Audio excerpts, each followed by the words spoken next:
baby, you're crazy. Cause baby, you're crazy.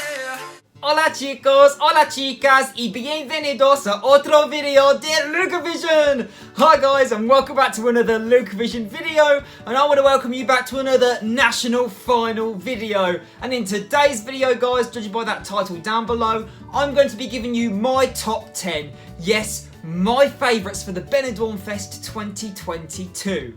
Now guys, for those of you wondering, there is two parts to this video. This is going to be part 1, where I give you my favourites, my top 10 going in reverse order from my 10th place to my 1st place. My next video, part 2, will contain the songs that I think Spain should send to Eurovision to get the best results. Because believe you me, these lists and these ranks are completely different. What I prefer and what I would put on my playlist and what I would listen to regularly is so much different to who I actually think Spain should send to Eurovision to get the best results. So if you are here to see my favourites from this selection and who I am listening to on the regular, you're in the right place. But if you want to see an objective opinion about songs that I think are crafted the best and that I think Spain should send to get the best results at Eurovision, that will be coming up in part 2. So without further ado, let's do this guys. Oh, it's time to be frank. Let's rank! Now before we get cracking guys, I really want to know your favourites, not who you think Spain should send to Eurovision, but your favourites from Benidorm Fest and who you listen to on the regular. I can't wait to see how your taste compares to mine. But before we get started, it must be said this selection is so strong, and I actually really struggled to order this. And depending on my mood, some of them could easily swap up and down places, so just know Spain that this selection is fantastic and I have loved almost every single song in this selection. So kicking us off in 10th place is Marta Sango, Sigues en mi mente. Now there is nothing wrong with this track. As I said before, I love loads of these songs and I do love this song, but somebody has to come in 10th and unfortunately it is Marta. This has a lovely progression in it. I love the vocal arrangement, I love the melodic values in the background, and it is a very head boppy, foot tappy song. It is feel good, it puts me in a good mood. She has great delivery in the track, and it is one that is very easy listening, and it is one with a tune that will get stuck in your head. It is quite current, there's a great little beat in the background and lots of different inflections here and there, different chimes and kind of modern elements within the music. In 9th place is one of the fans' favourites, is Luna Key and the track Voy a Morir. Now this just hits differently, this is a vibe and she came to slay. I love it, from the vocal effects to the hardcore kind of mood I'm getting from this track. There's so much oomph, so much enthusiasm and so much energy behind this. And really, compared to the other tracks, this does stand alone, this does stand out. The only thing for me is I do like the vocal effect. To listen to the studio version is amazing, but live to stage, would this translate well? I do not know, time will tell. It just seems so much more hardcore and so much more, you know, when you really want to jam out and rock out, this is that song. Okay, in 8th place is Azúcar Moreno and Posterior. This song has a little bit of a classic kind of retro vibe to it, but I think that comes along in the vocals. I love the ethnic elements in the soundtrack, and these two ladies together are a force to be reckoned with. I get a different mood, a different vibe, something different about this song. It's kind of fiesta, but it's not in your face fiesta. Something about them demands the audience's attention, and they have me gripped throughout this song. It is feel good, I just want to shimmy all the way through, and these two good time gals just make me happy. Okay, in 7th place is Unique and Mejores. What can I say? We love a boy band at Eurovision. And I love a boy band in general. I genuinely think I missed my calling. I should have been in a boy band. I could do the grab and everything. Smolder.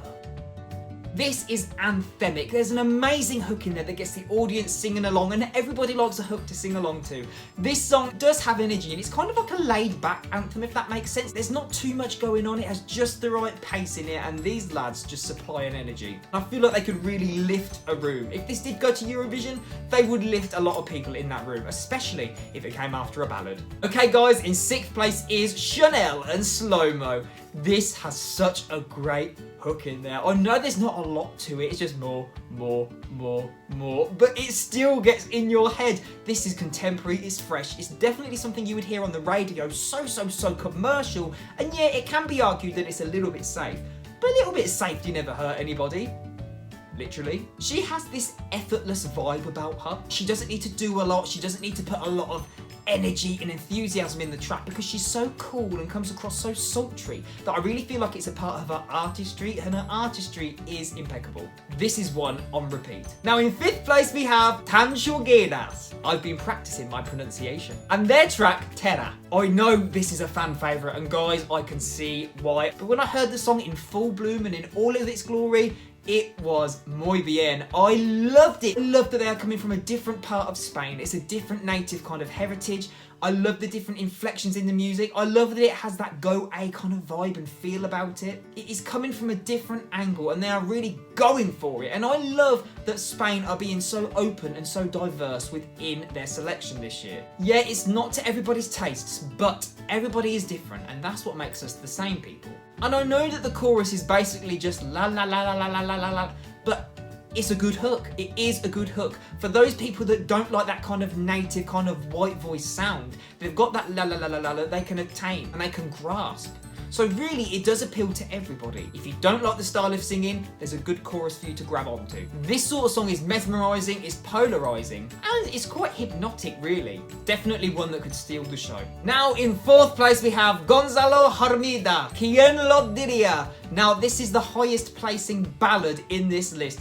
When I first heard this track, guys, wow, it really took me in. Don't get me wrong, it did give me Blas Canto vibes, but I absolutely adored Blas Canto. If you kept up with my channel last year, you would see that I stand. This track really sets the mood. He has such an impeccable vocal.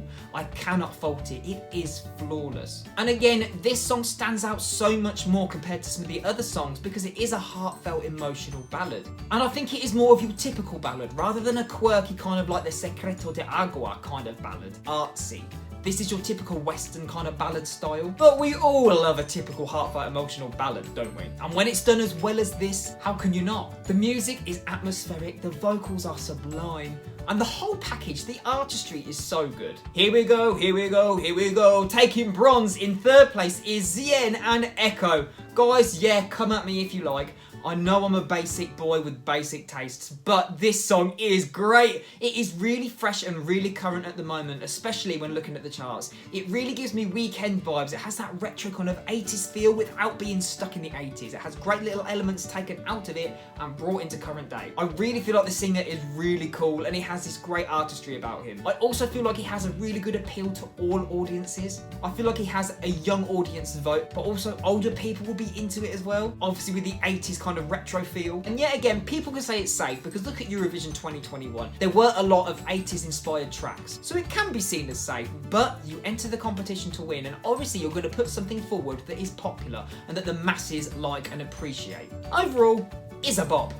Now guys, this was very, very tough for me, for my favourites, but in 2nd place we have Very Brava and their track Rafaela. Wow. Guys, this song just had me hooked from the very first listen. As soon as you hear that little da da da da da, that is it. Has not left my head since. It's funky, it's fresh, it's great. It stands out because it has that novelty factor without being a novelty song, if that makes sense. I love that the whole song is more like a tribute, but also it's really attainable and a great little number. It has funk elements in there, it has pop elements in there, dance elements in there. And yeah, the vocals aren't stunning, are they? But it's a song that doesn't need to be sang like Whitney Houston. It's a song that needs to be sung with a vibe and sung with a certain energy and sung with enthusiasm. And these guys sing it with enthusiasm. They have me beaming from ear to ear and I love it. And it's not just the da da da da da hook in there. There are so many throughout the entire song and it really just piques your intrigue. So safe, yeah, but different, yeah. Overall, yeah. Now, in 1st place, taking my gold trophy for my favourites from Benidorm Fest 2022 is Rigoberto Bandini and the track E Mama. This, guys, I can see why this is a favourite for so many people. This is so unique, so different. It is atmospheric, it sets a precedent. It is really, really high standard in my opinion. Yeah, the intro does go on for a little bit too long, but that really sets this kind of atmospheric, eerie vibe. And then as soon as that beat comes in and that drop comes in, blown away. Also, when you look at the lyrics and what they stand for, what a great message. I think within this, you've got really great lyrics hidden behind high production and hidden behind so many great little gems like hooks, vocal effects, musical elements and inflections, such a rich instrumentation. I love that the song just goes in so many different twists and turns and takes you down different avenues. You're almost led into a false sense of security, aren't you, really? You think the song's going to be like this hymn, atmospheric kind of weird song, and all of a sudden after a minute you're like, what is this? It's kind of like two songs for the price of one. But what is really nice is that this song does work in both respects, and you hear the same elements that you heard in the first half of the track repeated in the second half of the track, but with amazing progression and accompanied by incredible music. Get yourself a track that can do both, and this track can do both. Love it, love it, love it. Right, so there we have it, guys. Rigoberta Bandini and E Mama has taken my gold trophy and first place in my favourites for Benidorm Fest 2022. Let me know your top 10 down below. Who is your favourite, and does it differ to who you think Spain should send to get the best results at Eurovision? Because this is completely different to my other list. So be sure to stay tuned to this channel to see who I think Spain should send to Eurovision to get the best results. That video will be coming very, very soon. And to make sure you don't miss out, hit that like button, hit that subscribe button, and hit the bell notification button. Then you'll be notified as soon as it comes out. But that is all from me today, guys, and all from this video. I just want to thank you all so much for watching. Please stay safe and look after yourselves, and I'll see you in the next one. Take care, everybody. Hasta luego.